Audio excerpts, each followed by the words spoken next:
राधे राधे। पाप मोचनी एकादशी। पाप मोचनी एकादशी का मतलब है पाप को नष्ट करने वाली एकादशी। इस दिन भगवान विष्णु की विधि विधान से पूजा की जाती है और कहा जाता है कि इस एकादशी के दिन किसी से भी बुरा या झूठ भूल से भी नहीं बोलना चाहिए, क्योंकि ऐसा करने से पूजा और व्रत का फल नहीं मिलता। पंचांग के अनुसार चैत्र मास के कृष्ण पक्ष की एकादशी तिथि को पाप मोचनी एकादशी मनाई जाती है। इस साल यानी 2025 में पाप मोचनी एकादशी 25 मार्च को मनाई जाएगी। इस दिन व्रत रखने और भगवान विष्णु की पूजा करने से उनका आशीर्वाद मिलता है। पाप मोचनी एकादशी व्रत का शुभ मुहूर्त।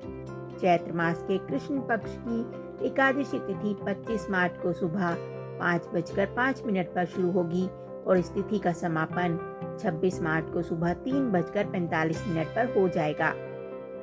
पारण का समय।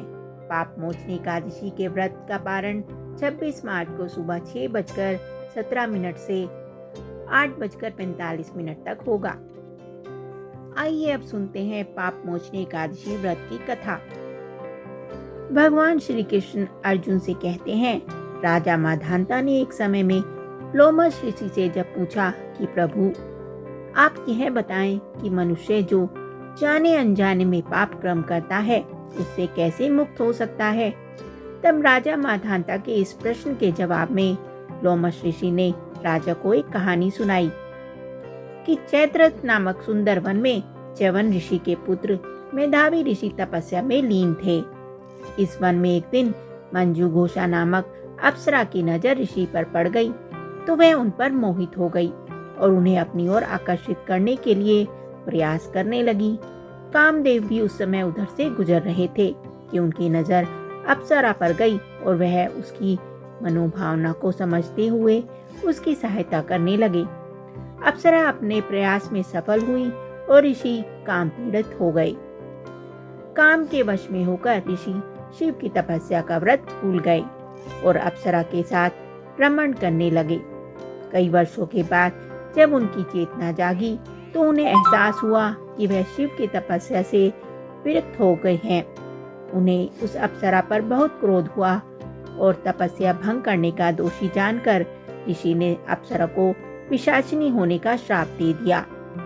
श्राप से दुखी होकर वह ऋषि के पैरों में गिर पड़ी और श्राप से मुक्ति के लिए विनय विनती करने लगी।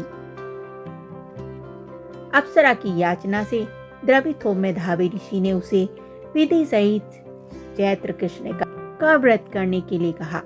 भोग में निमग्न रहने के कारण ऋषि का तेज भी लोप हो गया था, इसलिए ऋषि ने भी इस एकादशी का व्रत किया, जिससे उनका पाप नष्ट हो गया।